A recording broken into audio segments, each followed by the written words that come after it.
तो जैसा कि अपने लास्ट एपिसोड के अंदर देखा था कि सायोन यान पपेट से भगता हुआ आता है और मिस्टर डाओ लिंगडोंग से बोलता है कि बच्चे यहाँ से जल्दी भगो। तो इस सुन के लिंगडोंग भी वहां से जाने वाला ही होता है, तभी उसके सामने एक एल्डर आ जाता है जिसका नाम काउजिन होता है और वो हाफ मैनिफेस्टेशन स्टेज पर होता है। तभी वो लिंगडोंग से बोलता है, लड़के कौन है बे तू? मगर तभी उसके पास टेंगली आ जाता है और बोलता है कि ये लिंगडोंग है और इसने हमारी यान पपेट सेक्ट की नाक में दम कर रखी है। आए दिन कुछ ना कुछ मसले खड़े करता रहता है, यहाँ तक कि इसने हमारे सेक्ट से एक हाई लेवल के तिलिस्मान को भी चुरा लिया है। ये सुन के काउजिन भी थोड़ा सा शॉक हो जाता है और बोलता है कि वो तो मैं काफी टाइम से बंद कमरे के अंदर कल्टीवेशन कर रहा था, वरना इन जैसे नमूनों को तो मैं बहुत ही आसानी से मार सकता था। तभी एल्डर वो बोलता कि इस लड़के ने मेरे लड़के को ही मार डाला और मुझे भी काफी ज्यादा सीरियसली इंजर्ड कर दिया है, इस वजह से आप मेरा इससे बदला लीजिए। जैसे एल्डर चाव बोलते कि मैंने सोचा नहीं था तुम मेरी इतनी ज्यादा बेइज्जती करवाओगे और एक बच्चे से हार जाओगे और उसे घूरने लगता है। इस वजह से जैसे एल्डर वो डरते बोलते कि नहीं, मैंने अपना पूरा ट्राई किया था, मगर ये लड़का काफी ज्यादा पावरफुल है। मगर तभी एल्डर चाव उसकी गर्दन को पकड़ लेता और उसे उठा लेता और बोलता कि इससे अच्छा कि अब तो मुझे अपनी स्पिरिचुअल पावर को ही दे दो, जिसके बाद मैं तुम्हारे बदला लेने की सोच सकता हूँ। और फिर उसकी स्पिरिचुअल पावर को चूसने लगता है, जिस वजह से वो एल्डर फड़फड़ाने लगता है, मगर एल्डर चाव फिर भी नहीं छोड़ता है और उसकी पूरी स्पिरिचुअल पावर को चूस लेता है, जिस वजह से वो वहीं पे मर जाता है। ये देखकर तो लिंगडोंग भी शॉक हो जाता है और बोलता है कि इसने तो अपने साथी को ही निपटा दिया। और फिर एल्डर चाव टैंगलिंग से बोलता है कि यंग मास्टर आप बिल्कुल भी चिंता मत करो, इस लड़के को मैं संभाल लूंगा। और लिंगडोंग की तरफ आगे पढ़ने लगते हैं। ये सब देखे मिस मूलिंग के फादर बोलते हैं अब लिंगडोंग को बचना बहुत ही ज्यादा मुश्किल है, क्योंकि ये चाओजन बहुत ही ज्यादा खतरनाक व्यक्ति है, जहाँ तक ये यान पपेट का सबसे खूंखार व्यक्ति माना जाता है, क्योंकि इसने एक बार अकेली पूरी एक सिटी को तबाह कर डाला था और उनके सभी लोगों को मारकर उनके खून से नहा रहा था। ये सब सुन के मिस मूलिंग भी काफी ज्यादा उदास हो जाती है। वहीं पे लिंगडोंग उसे देख रहा होता है, मगर तभी मिस्टर डॉ बोलते कि लिंगडोंग यहाँ से निकल लो, क्योंकि इस बंदे से तुम्हारा कोई भी मैच नहीं है, इसलिए यहाँ पे मौका मिलते कि यहाँ से निकल लेना तुम्हारे लिए बढ़िया रहेगा। तभी लिंगडोंग बोलता कि नहीं, क्योंकि मैं अपनी पावर को चेक करना चाहता हूँ।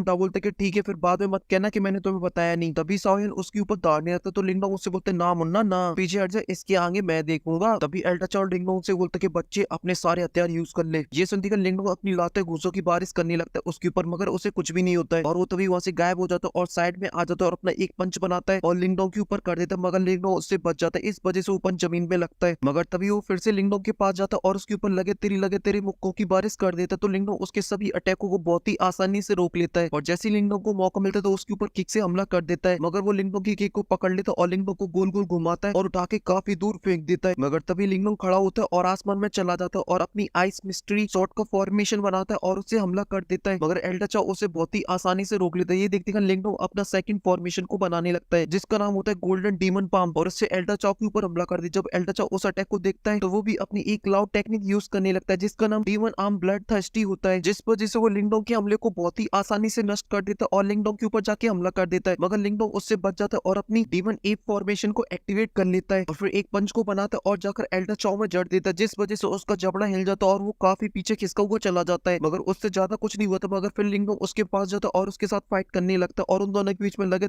तेरी चालू हो जाती है। और ये सब देखकर मिस मूलिंग के फादर बोलते हैं, मैंने कभी सोचा नहीं था कि लिंगडोंग एक की क्रिएशन के पीक के बॉडी के साथ इस तरीके से फाइट कर सकता है, और साथ ही इसकी ये जो फॉर्मेशन बॉडी ये भी काफी ज्यादा पावरफुल है, जिस वजह से वो एल्डर चाव का सामना कर पा रहा है। मगर फिर भी इन दोनों के जो लेवल में जो डिफरेंस है वो काफी ज्यादा है, इस वजह से मुझे लगता है कि ये फाइट थोड़ी और लंबी खिंची तो लिंगडोंग ज्यादा देर तक सामना नहीं कर पाएगा एल्डर चाव का। और वहीं पे जो लिंगडोंग फाइट कर रहा होता है वो थोड़ा सा पीछे चला जाता है। तभी लिंगडोंग अपनी स्पिरिचुअल पावर से एक फॉर्मेशन को बनाता है जिसका नाम स्पिरिचुअल पावर होती है और उसकी एक बॉल बनाकर एल्डर चाव के ऊपर हमला कर दे, तो एल्डर चाव भी अपने हाथों से उसे रोकने की कोशिश करने लगता है और जैसे वो अपनी बॉल को थोड़ा सा बढ़ाता है वैसे ही वो बॉल फट जाती है और चारों तरफ स्पिरिचुअल एनर्जी फैल जाती है, जिस वजह से लिंगडोंग को एल्डर चाव दिखाई नहीं दे रहा होता और वो यहाँ देख रहा होता। तभी अचानक से एल्डर चाव ऊपर से लिंगडोंग के ऊपर हमला कर देता है 9 सेकिंग स्टेप से, जिस वजह से वो अटैक लिंगडोंग के सर में लगता है और लिंगडोंग सीधा जाकर जमीन पे गिरता है, जिस वजह से चारों तरफ धूल ही धूल हो जाती है। और जब धूल छट जाती है तो हमें एल्डर चाव दिखा जाता है जिसने लिंगडोंग के सर को पकड़ रखा होता और वो लिंगडोंग से बोल रहे होते हैं, बच्चे अब सब खत्म हुआ, अब टाइम आ चुका है अपनी स्पिरिचुअल पावर को मुझे देने का। और वो लिंगडोंग की स्पिरिचुअल पावर को लेने लगता है। ये सब देखकर टेंगलिंग बोलता है, अंकल इस लड़के को इतनी आसान मौत मत दो। और यहाँ पे मिस मूलिंग के फादर बोलते कि इस फाइट का नतीजा ऑलरेडी डिसाइड हो चुका है, इस वजह से अब यहाँ पर रुकने का कोई फायदा नहीं है, चलो चलते हैं यहाँ से। मगर इस बात से मिस मूलिंग काफी ज्यादा उदास होती है और वो अपने फादर से बोलती है, क्या आप इस फाइट के अंदर इंटरफेयर नहीं करोगे और लिंगडोंग को नहीं बचाओगे क्या? क्योंकि आज अगर हम लोग लिंगडोंग की मदद करते तो आगे चल के हमारे डीमन ग्रेड सेक्ट को भी काफी ज्यादा फायदा होगा। ये सुनकर वो सोच विचार में पड़ जाती, तभी अचानक से पीछे से एक बहुत बड़ा एनर्जी का ब्लास्ट होता है, जिस वजह से वो सभी लोग भी उसी तरफ देखने लगते और फिर हमें एल्डर चाव दिखाया जाता है जिसके हाथ पर लिंगडोंग की स्पिरिचुअल फायर लगी हुई होती है। तभी वो लिंगडोंग से बोलता है कि मैंने कभी उम्मीद भी नहीं की थी इतनी सी कम एज के अंदर ही तुम्हारे पास स्पिरिचुअल फायर होगी। ये सुनकर लिंगडोंग स्माइल के साथ बोलता है, थैंक यू जो आपने मेरी तारीफ करी, और वैसे भी आप जैसे लोगों के साथ फाइट करने के लिए मेरे पास भी एक तो का तो होना ही चाहिए। ये सुनकर एल्डर चाव बोलते, लड़के तुझे कहीं ऐसा तो नहीं लग रहा है कि तू मुझे अपनी स्पिरिचुअल स्पिरिचुअल फायर से हरा सकता है। मगर अब लिंगडोंग करने वाला था अपना सबसे पावरफुल अटैक, जो की क्रिएशन उसे मिली थी जब लिंगडोंग उसकी क्रिएशन की फॉर्मेशन को एक्टिवेट करता है, जिस वजह से लिंगडोंग के पीछे एक बहुत ही बड़ी स्पिरिचुअल बॉडी आ जाती है, जिसे देखकर सभी की हवाइयां उड़ जाती। तभी लिंगडोंग उससे हमला कर देता है एल्डर चाओ के ऊपर। जब एल्डर चाओ उस फिंगर को अपनी तरफ आते हुए देखते तो वो अपनी पावर से उसे रोकने की कोशिश करने लगते हैं, मगर उसकी पावर काफी ज्यादा होती है, इस वजह से उन्हें भी काफी ज्यादा प्रॉब्लम हो रही होती है। तभी वहाँ पे एक बहुत ही बड़ा ब्लास्ट हो जाता है, जिस वजह से पूरी सिटी भी हिल जाती है और चारों तरफ स्पेशल एनर्जी फैल जाती है और वहीं पे लिंगडोंग भी जमीन पे आ जाता है और जो आसपास में लोग भी खड़े थे उनकी भी हालत काफी ज्यादा खराब हो जाती है। तभी मिस मोलिंग के फादर बोलते हैं ये लिंगडोंग तो बहुत ही ज्यादा खतरनाक है, इसने तो एल्डर चाओ को भी हरा दिया। तभी मिस मोलिंग बोलती है स्पेशल आर्ट तो बहुत ही ज्यादा पावरफुल है और वहीं पे जो लिंगडोंग जमीन के ऊपर खड़ा हुआ होता है उससे मिस्टर डाओ बोलते हैं ये सब आतंक रखना अब बंद करो, क्योंकि ये सबसे ज्यादा इंपॉर्टेंट हमारे लिए एंसेंट सिंबल है, इसलिए उसके बारे में जानकारी इकट्ठा करो। तो सुन के लिंगडोंग भी मान जाता है और वहां से जाने लगता है और सबसे पहले टेंगलिंग के पास जाता है और उससे बोलता है कि मुझे तुमसे कुछ सवाल पूछने, इस वजह से प्लीज तुम मेरे साथ चलो। और फिर उसे अपनी स्पिरिचुअल पावर से पकड़ लेता है और उसे उठाकर वहां से जाने लगता है। तभी वहाँ पे शाओयन आ जाता है तो लिंगडोंग टेंगलिंग को उसके ऊपर लाद देता है। ये सब देखते हैं जो टेंगलिंग होता है वो लिंगडोंग को धमकाने लगता है, मगर लिंगडोंग को कोई फर्क नहीं पड़ता और जाकर शाओयन के ऊपर बैठ जाता है। मगर तभी मलबे से बाहर एल्डर चाओ आ जाता है और वो लिंगडोंग से बोलता है कि अभी बिना डिसाइड नहीं हुआ, आ लड़ मुझसे। तो ये देख के लिंगडोंग बोलता है कि अच्छा तुम अभी भी जिंदा हो, मगर अभी के लिए मैं तुमसे नहीं लड़ सकता हूँ, मगर जब फ्यूचर मिलेंगे तो अपन जरूर फाइट करेंगे। और शाओयन से वहां से जाने के लिए बोलता है तो वहां से जाने लगता है। ये सब देखकर टेंगली चिल्लाता है अंकल बचा लो मुझे,